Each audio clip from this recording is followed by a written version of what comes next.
तो आइए शुरू करते हैं नेक्स्ट वीडियो, ठीक है, जिसमें आपका टॉपिक है aggregate related to national income and domestic income. अब मैं फिर एग्जांपल लेकर समझाऊंगा आपको कि सारे एग्रीगेट्स कैसे कैलकुलेट करते हैं। तो मेरे साथ ध्यान से करिएगा। मान लो कि फिर से मैं एग्जांपल लूं कि एक प्रोड्यूसर ने 0 रुपए का रॉ मटेरियल लगाया और उसने एक बंदे से लैंड लिया, दूसरे बंदे से कैपिटल लिया, ठीक है, ए बंदे से लैंड लिया, बी बंदे से कैपिटल लिया, सी बंदे से कहा कि आप लेबर बन जाओ, और डी खुद है वो, ठीक है। तो डी ने इंटरप्रेन्योर से नौकरी लगाई, ठीक है। अब इन चारों का रिवॉर्ड मिलना है। तो मान लो लैंड का क्या होता है, रेंट, कैपिटल का क्या होता है, इंटरेस्ट, ठीक, लेबर का क्या होता है, कंपनसेशन ऑफ एम्प्लॉयज, और इंटरप्रेन्योर को क्या मिलता है, प्रॉफिट। तो देखो ध्यान से, मान लो कि प्रोड्यूसर ने कहा कि भैया देखो हम 0 रुपए का रॉ मटेरियल लगा रहे हैं, लेकिन जो सामान रेडी कर रहे हैं वो हम बेचेंगे 10,000 रुपए का। तो कितने का वैल्यू एडिशन किया, 0 रुपए का रॉ मटेरियल, और फाइनल गुड रेडी हुआ तो कितने का बना, 10,000 रुपए का। तो कितना वैल्यू एडिशन हुआ, पूरा हुआ 10,000 रुपए का। अभी 10,000 रुपए किस बात का है कि 10,000 रुपए लैंड का रेंट है, कैपिटल का इंटरेस्ट है, लेबर का कंपनसेशन है और एंटरप्रेन्योर का प्रॉफिट है। तो इन सब में बराबर बराबर मान लो बांट दिया। वैसे जरूरी नहीं कि बराबर बांटे, बट मान लें कि बराबर बराबर बढ़ गया। सबको कितना मिला, 2500 इनको भी मिला, 2500 इनको भी मिला, 2500 इनको भी मिला, और 2500 इनको भी मिला। लेकिन अब ध्यान समझो, लैंड वाले को मिला रेंट, लेकिन अब लैंड तो कुछ खराब हुआ नहीं, लैंड तो उससे वैसा रह गया। लेबर वाले को भी कंपनसेशन मिला, वो कल फिर खा पी के ताजा हो जाएगा। इंटरप्रेन्योर को जो प्रॉफिट मिला वो भी उसकी स्किल बढ़ी ही घटी नहीं। लेकिन जिसने कैपिटल लगाया था उसको जो पैसा मिला उसके बदले में उसकी मशीन कुछ चल गई होगी, मशीन चलने की वजह से कुछ उसका मशीन की वैल्यू कम हुई होगी। तो मान लो कि मशीन जो डेप्रिसिएट कर गया, ठीक है, तो मान लेते हैं कि 200 का उसको मशीन डेप्रिसिएट कर गया। तो इस कैपिटल वाले की शुद्ध इनकम बेचारे की 2300 रह गई ना। बाकी लोग तो चलो ठीक है, बाकी लोग तो भैया कमा ली 2500, लेकिन ये 2500 जब पाया तो इसकी 2500 में से 200 की मशीन क्या हो गई थी, डेप्रिसिएट हो गई थी। तो इसकी इनकम कितनी हुई, इसकी इनकम सिर्फ 2300 हुई ना, ठीक। ये हो गया हमारे पास एक डेटा। अब हम निकालते हैं पहले नंबर पे NDPFC, net domestic product at factor cost. Domestic product का मतलब कि डोमेस्टिक टेरिटरी के अंदर बना होना चाहिए। फैक्टर कॉस्ट का मतलब कि सिर्फ फैक्टर कॉस्ट की कीमत निकाल रहे हैं, मार्केट प्राइस पे नहीं निकाल रहे हैं। और नेट का मतलब होगा कि बिना डेप्रिसिएशन के, ठीक, यानी कि डेप्रिसिएशन ऐड नहीं करेंगे। तो देखो लैंड कितना था, 2500, लेबर कितना था, 2500, प्रॉफिट कितना था, 2500, कितना हुआ 7,500। और कैपिटल का इंटरेस्ट कितना आया, कैपिटल का इंटरेस्ट तो आया 2500, लेकिन डेप्रिसिएशन था उसमें से 200, तो उसके पास बचा कितना, 2300। तो net domestic product at factor cost कितना आया, 9800 रुपीज आया। इसी को हम बोलते हैं डोमेस्टिक इनकम। यानी कि अगर आपसे कहा जाए कि कैलकुलेट डोमेस्टिक इनकम, तो कौन सा फैक्टर कैलकुलेट करना है, आपको NDPFC कैलकुलेट करना है, क्योंकि इसमें सिर्फ डोमेस्टिक इनकम ही है। देखो ध्यान से, इसमें हमने डेप्रिसिएशन तक को अलग कर दिया, तो बचा क्या, रेंट, इंटरेस्ट, प्रॉफिट और कंपनसेशन ऑफ एम्प्लॉयज तो बचा। तो यही तो होगा डोमेस्टिक इनकम। क्लियर। अब आते हैं दूसरा NDPMP। अब ध्यान समझो, अब ये जो प्रोडक्ट बन के तैयार हुआ था NDPFC आपका था कितना था, ये था 9800, ठीक। अब गवर्नमेंट ने कहा भैया कि पहले तो हम 2000 का टैक्स लगा दिए फर्म पे, ठीक, गवर्नमेंट ने कहा कि हम 2000 का टैक्स लगा देंगे। फिर गवर्नमेंट को पता नहीं क्या दया आ गई, गवर्नमेंट ने कहा कि नहीं हम सब्सिडी देंगे 1000 रुपए का, ठीक है। तो कितने का सब्सिडी दे दिया, 1000 रुपए का।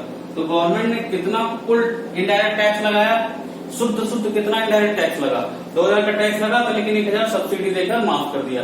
तो कितना टैक्स लगाया गवर्नमेंट ने, IT माइनस सब्सिडी, यानी कि जितना टैक्स लगाया उसमें से अगर सब्सिडी को माइनस कर दें तो इतना ही तो टैक्स लगाया गवर्नमेंट ने।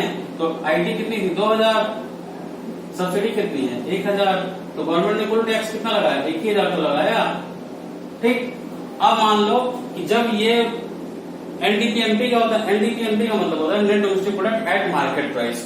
तो जब ये प्रोडक्ट मार्केट प्राइस 98,100 प्रोडक्ट जब मार्केट में बिकने जाएगा तो उसमें ये NIT ऐड हो जाएगा, तो अब ये कितने का हो गया, तो ये हो गया हमारा एनडीपीएफसी प्लस एनआईटी। तो एनडीपीएफसी कितना था 9800 और एनआईटी कितना है 1000, तो कितने का हो गया ये हो गया 10,800 रुपए का। क्लियर। अब निकालते हैं GDP MP, gross domestic product at market price, यानी कि जो हमारा प्रोडक्ट बना है मार्केट प्राइस में जो बिकने जा रहा है वो उसमें डेप्रिसिएशन के साथ कितने का है वो, तो यानी कि ये हो गया NDPFC plus NIT plus depreciation. ठीक है। ग्रॉस का मतलब क्या होता है नेट, शुद्ध, और नेट का सॉरी ग्रॉस का मतलब होता है कुल इनकम और नेट का मतलब शुद्ध इनकम, यानी कि ग्रॉस वाले में हमारा डेप्रिसिएशन ऐड हो जाता है लेकिन नेट वाले में डेप्रिसिएशन माइनस होता था। तो अब gross domestic product at market price का मतलब हो गया कि एनडीपीएफसी एफसी है, इसका मतलब बिकने की कीमत नहीं है, ये बनने की कीमत है। तो बिकने की कीमत पे कब आएगा, तो उसमें हम एनआईटी को ऐड कर देंगे और नेट से ग्रॉस में आना है, नेट प्रोडक्ट को ग्रॉस प्रोडक्ट में कन्वर्ट करना है तो डेप्रिसिएशन ऐड कर देंगे। तो ये कितना हो गया एनडीपीएफसी आपका 9800 प्लस एनआईटी कितना था 1000 प्लस डेप्रिसिएशन कितना था, डेप्रिसिएशन आपका था 200। ठीक है। तो ये हो गया 10 एक 11,000 रुपए का हो गया जीडीपी एमपी। ठीक। अब निकालते हैं जीडीपी एफसी। एफसी का मतलब फिर से फैक्टर कॉस्ट पे, लेकिन कौन सा फैक्टर कॉस्ट पे, ग्रॉस डोमेस्टिक प्रोडक्ट। ठीक है। यानी कि आपको कौन सा फैक्टर निकालना है, आपको निकालना है फैक्टर कॉस्ट पे, मार्केट प्राइस पे नहीं। यानी कि ये वाला कॉन्सेप्ट भूल जाओ, एनआईटी नहीं चाहिए हमको अभी। ठीक है। एनआईटी को मैंने कट कर दिया, एनआईटी का कोई रोल नहीं है। तो gross domestic product factor cost is equal to NDPFC.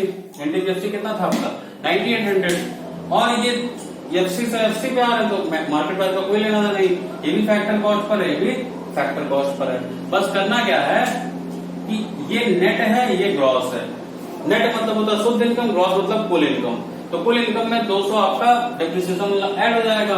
तो जीडीपीएफसी क्या हो जाएगा एनडीपीएफसी 9800 प्लस डेप्रिसिएशन 200, तो जीडीपीएफसी कितना हो गया 10,000 आपका हो गया जीडीपीएफसी। ये था आपका डोमेस्टिक प्रोडक्ट। अब आते हैं नेशनल प्रोडक्ट में।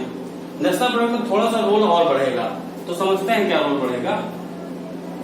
मान लेते हैं कि ये जो बंदा सी है, ये जो बंदा सी था ये इंडिया का नहीं था, ये नॉन रेजिडेंट था। ठीक है। तो डोमेस्टिक इनकम में सबके पैसे जोड़े जाते हैं, लेकिन जब नेशनल इनकम निकालते हैं तो क्या करते हैं नॉन रेजिडेंट्स के पैसे को माइनस कर देते हैं और नॉर्मल रेजिडेंट्स के पैसे को दुनिया भर में जो कमा के लाया है उसको ऐड कर देते हैं। अब मान लो कि जो डी बंदा है, ये डी बंदा विदेश में भी काम किया था, रेस्ट ऑफ द वर्ल्ड में भी काम करने गया था और यहाँ से ये 5,000 कमा के लाया। ध्यान समझो, डी विदेश में गया था, वहां से 5,000 कमा के लाया और सी इंडिया में कमा के 2,500 ले गया।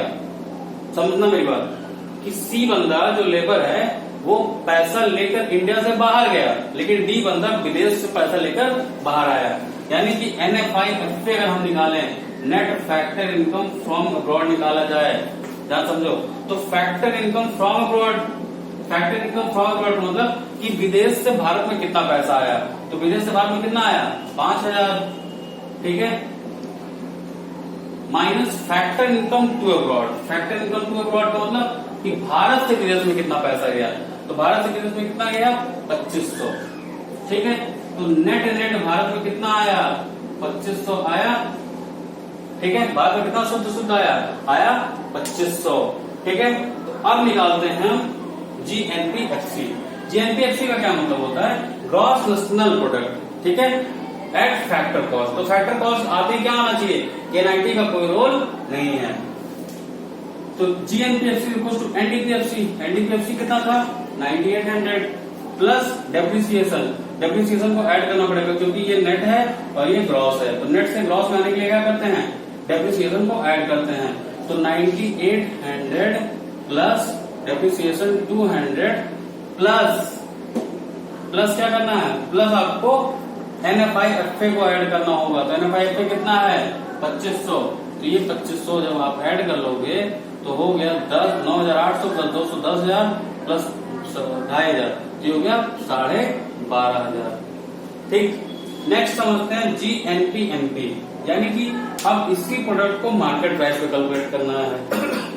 मार्केट प्राइस में क्या होता है एनआईटी ऐड हो जाता है। तो GNP MP is equal to NDP FC, ठीक, मैं उसी को लेकर चल रहा हूँ, प्लस एनआईटी। एनआईटी क्यों? क्योंकि ये मार्केट प्राइस पे है और ये फैक्टर कॉस्ट पे है। फैक्टर कॉस्ट आपको मार्केट प्राइस पे है, तो क्या करना होगा, एनआईटी को ऐड करना होगा। फिर डोमेस्टिक इनकम को नेशनल इनकम में कन्वर्ट करना है, तो क्या करना होगा, एनएफआईएफए को ऐड करना होगा। तीसरी बात कि ये नेट प्रोडक्ट है और ये ग्रॉस प्रोडक्ट है। ग्रॉस से नेट बनाने के लिए क्या करते हैं, डेप्रिसिएशन को ऐड करते हैं। अब वैल्यू पुट कर दो, तो एनडीपीएफसी कितनी थी आपकी 9800, ठीक, प्लस एनआईटी कितनी थी, एनआईटी थी आपकी 1000, ठीक है, प्लस एनएफआईएफए कितना है आपका, एनएफआईएफए है 2500,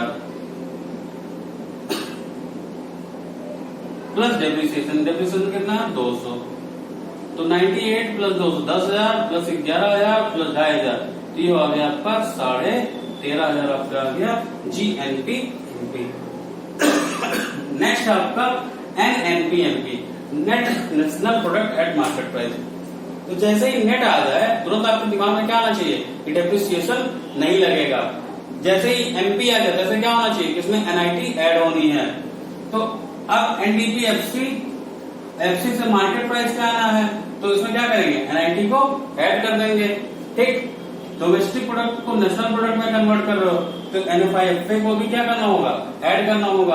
अब इसको सॉल्व करो, तो एनडीपीएफसी कितना था 9800 प्लस एनआईटी कितना था, एनआईटी था आपका 1000 प्लस एनएफआईएफए कितना है, प्लस एनएफआईएफए आपका है 2500, तो जोड़ो, तो ये हो गया 9800, 10,800 प्लस 2500, तो 10,800 में 2500 जोड़ोगे तो ये हो गया आपका 13,000, ठीक है, इसको जोड़ लेते हैं 0 8 5 13, ठीक है, 2 1 3 13,300, ठीक। और लास्ट आपका बचा है एनएनपीएफसी, जिसको हम बोलते हैं नेशनल इनकम, ठीक है, इसको हम क्या बोलते हैं, नेशनल इनकम, इसको क्या बोलते हैं, domestic income. National income is equal to NDPFC plus NFIFA, यानी कि नेशनल इनकम में हम डोमेस्टिक इनकम में एनएफआईएफए को ऐड कर दे तो हमारा नेशनल इनकम निकल जाएगा। क्यों? क्योंकि ये वो इनकम होता है जिसमें हम फैक्टर इनकम फ्रॉम अब्रॉड को ऐड करते हैं, फैक्टर इनकम टू अब्रॉड को माइनस कर चुके होते हैं, और ये हमारी डोमेस्टिक इनकम होती है। इसको अगर हम दोनों को मिक्स कर रहे हैं तो हमारा नेशनल इनकम तो आ ही जाएगा। तो एनडीपीएफसी कितना था 9800 प्लस एनएफआईएफए कितना है आपका 2500, तो इनको जोड़ लेते हैं, तो 0 0 8 5 13 2 1 9 0 0 0 0 8 5 13 कितनी 12,300। तो ये थे आपके सारे एग्रीगेट्स, ठीक है। इनको आप 2-3 बार देखिए तभी आपको डाउट क्लियर हो पाएगा, ठीक है।